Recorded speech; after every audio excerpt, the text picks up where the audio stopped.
Hello everyone, JRDeal96 here with a brand new unboxing. As you can tell, this is being filmed on my brand new iPhone 13 mini, so you probably noticed the quality slightly a little better. I don't know, depends on how you look at it, but here we are with another unboxing. And unfortunately, during this time, the last month, has been a very unfortunate time, especially being a fan of this guy.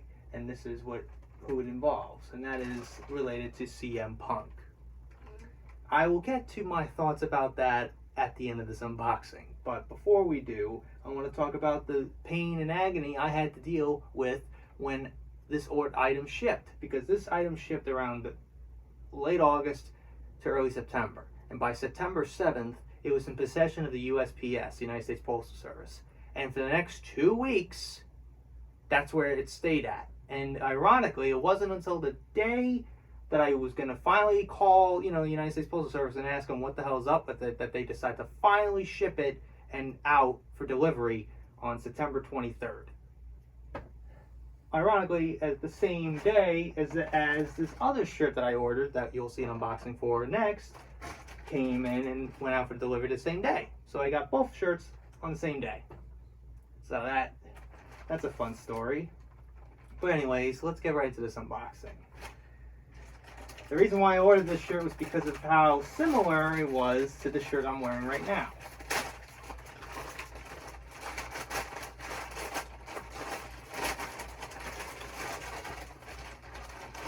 It's just because of how ironically similar it was to the other, shirt I'm wearing right now, and that is the, from the WWE's In Punk We Trust.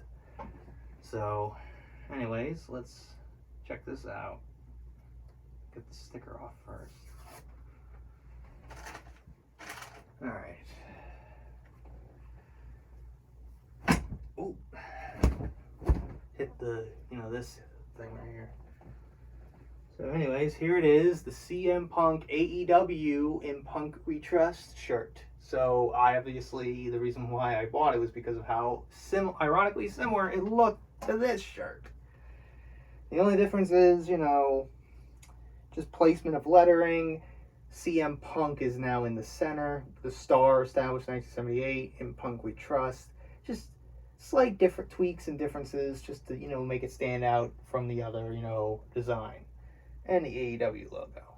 This is a medium size, and unfortunately there's nothing on the back, which is the only big difference compared to the WWE's version, where there was a logo on the sleeve and there was something on the back. So that's the big difference. So anyways, let's try on the shirt now, shall we? So anyways, this is what the shirt looks like. Very nice and very cool. So yeah, nothing crazy, nothing, spectacular about it. It's just a very simple shirt that looks ironically similar to the WWE's version of it that came out ironically a decade ago.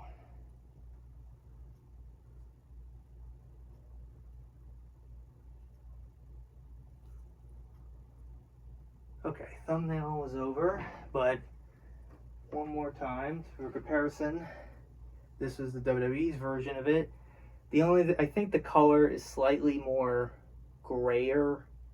Like this was more of like a solid charcoalish gray. This feels like more of like a rough grayish charcoal. That's what it feels like. Because this is more plain and more, pristine compared to the rougher one. Or it's just probably because of how old that shirt is. I've had that for over 10 years now. So I have no idea what it is. But anyways, that's really it on this unboxing of this t-shirt for CM Punk's In Punk We Trust AEW version. Now, the only other unboxing we have related to CM Punk is that other shirt, that limited edition shirt that was available for a week. So we'll do that unboxing next. But before I go, I know a lot of people are probably wondering what's my take on the whole drama that's been going on involving CM Punk. Now, if you're living under a rock and you have no idea what I'm talking about, apparently it all stems from CM Punk's former friend Colt Cabana, because they used to be good friends when they started training for wrestling back in the late 90s, early 2000s. And then when Punk left WWE, Punk went on Colt Cabana's podcast, air everything that, the reasonings why he left, following the undiagnosed staph infection he had, getting fired on his wedding day, etc. Then 2 months later, the doctor in question, who they did not even name in the podcast outright, filed a lawsuit for defamation on both of them. And eventually, the lawsuit was, ruled in favor of Punk and Cabana 3 years later. But apparently Punk may have not, did any, took care of Colt Cabana, because that's where it started to unravel their friendship. Because a few months after the lawsuit was, ruled in their favor, Colt Cabana filed a lawsuit against Punk. And unfortunately that lawsuit was, dismissed or, somewhat settled, but I think it was just in all out likelihood just dismissed. So when Punk came to AEW last August, Colt Cabana was actually in AEW, but not in the main star capacity. He was just like a background extra in a group that turned babyface after the death of Brody Lee, Dark Order. So he was just there. He wasn't really being used. He was just like a background character. And I remember when Punk came in, I'm like, oh, that's going to be interesting. How they're probably going to obviously not give a damn about each other, and they're probably going to act like they don't know each other. So I'm like, oh, that's going to be interesting. But time went on, and I completely forgot about it. And Punk obviously had his moments with, other, guys on the show, like even MJF, which is one of my favorites. And, then he had that title match with Adam Page. And then 6 days prior, or a few days prior to the pay-per-view that they were going to have for the title at Double or Nothing, they had this little, interview with Tony Schiavone. And Adam Page this is where it begins. This is where the drama begins. Or, let me backpedal a little bit, because then Tony Khan bought Ring of Honor. And I guess at some point, Colt Cabana is sent to Ring of Honor. So this is where it starts to get crazier. So Adam Page, apparently, because due to the influences of Three Stooges that have the title of EVP, tell Page to go off on Punk during their little segment. Now, I don't know necessarily what triggered it, but a lot of people are pointing at a part where Page talks about, you want to talk about workers' rights, or something along those lines. That's where it kind of starts. But when I first heard it, I didn't really think that much of it. I didn't really see anything wrong with it. So, at that time, didn't think that much. So, Punk ends up winning the title. And then a few days later, I'm looking forward to what he's going to do now with the title. Then he gets hurt. Then he breaks his foot trying to dive into the crowd for the umpteenth time. Then he's now off for 2 months, and they have an interim champion, world champion, in Jon Moxley. Then 2 months later, in August, he comes back. Then the next week, he goes off on he cuts a promo, and then he calls out Adam Page randomly. And that caused a lot of people to go, whoa, he's going into business for himself, yada, yada, yada. And then there's a lot of heat on Punk, and then, stuff like that. And Punk threatened to walk out again, blah, blah, blah, blah. Then they have that, then Punk drops the title the next week in Cleveland, which is unfortunately a bad omen for him. That's where he walked out in WWE. That's where he lost in UFC, his first UFC fight. Punk and Cleveland, Ohio don't mix. But then Punk, ends up getting a rematch at All Out. And apparently during the match, he tore his tricep. So he wins the title again. And MJF returns after being gone for 3 months, after going off and dropping a nuke on AEW and Tony Khan, calling him a fucking mark in the middle on live TV. And going off on AEW and everything. So they finally bring him back. And I'm like, this is exactly how I predicted. So I'm going to look forward to this. But then Punk had that media scrum. Punk went off. And I mean went off. If you have a chance, go look up CM Punk AEW media scrum. It should be the very first video. He goes off on Colt Cabana, Adam Page. He doesn't mention the Young Bucks and Kenny Omega by name, who are the EVPs. He just says, if you're going to have some EVPs that can't manage a fucking target, spread lies about you, then, stuff like that. So apparently Punk just had enough and he just went off and, spilled the beans, I guess you could say.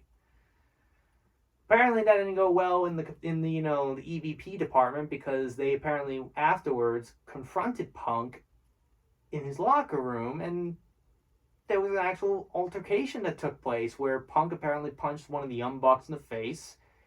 A chair was thrown at the other one, and Punk's friend Ace Steel went and attacked Kenny Omega by biting him for some reason. Like, that sounds so childish and something you would hear during a middle school fight, like during lunch or some shit. I have no idea. Tell me of how childish that sounds. Like, I don't know. So I just laughed at that. I'm like, you gotta be kidding me, man. These are grown-ass people. So Punk is uncertain, but the Young Bucks and Kenny Omega get suspended, stripped of their titles that they just won, the Trios title, and Punk is stripped of his world title 2 days later, most likely due to his injury. And now, seems like that, now there's a lot of reports now saying that most likely CM Punk won't be back. And I'm very mad, and I'm very aggravated, because I'm like, come on. You're finally getting me interested in wrestling again because of this guy, because I'm a fan of this guy, and you probably know how much this guy means to me. And you're going to have your, self-centered, egotistical EVPs ruin that moment, ruin that glory, ruin their $1 million, pay-per-view buy rates that they were getting recently.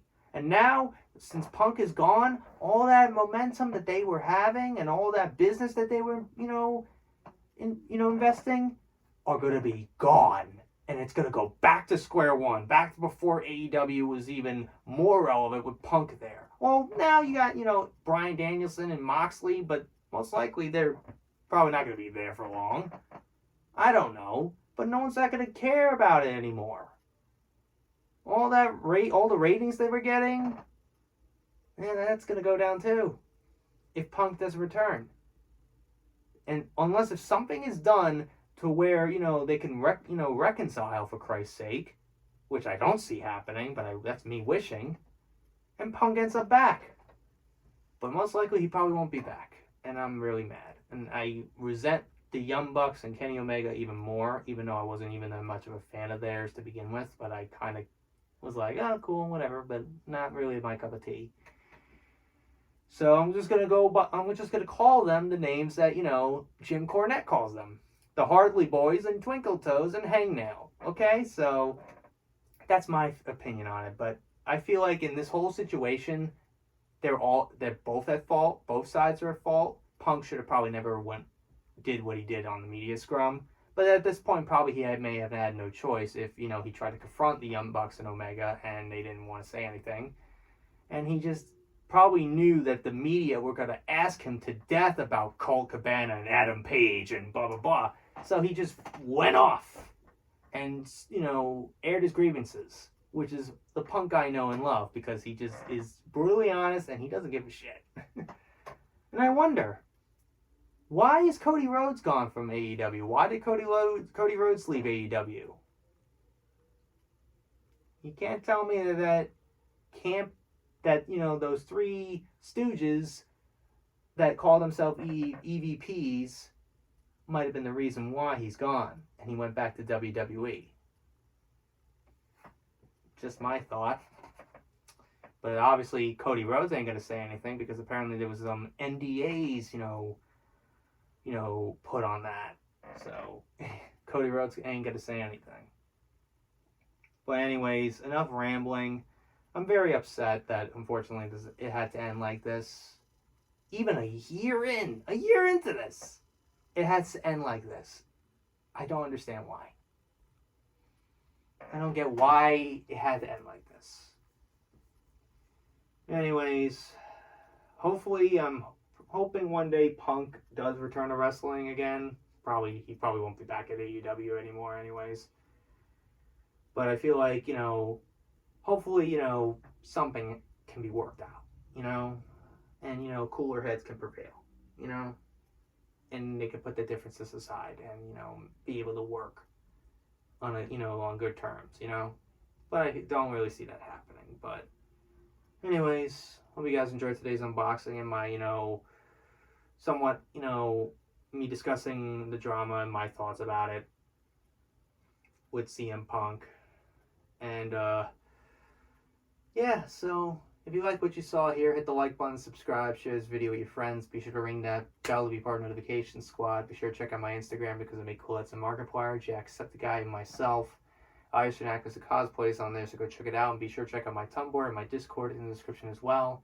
So until next time, JRDL96 signing out, and I will see you guys in the next video. Peace.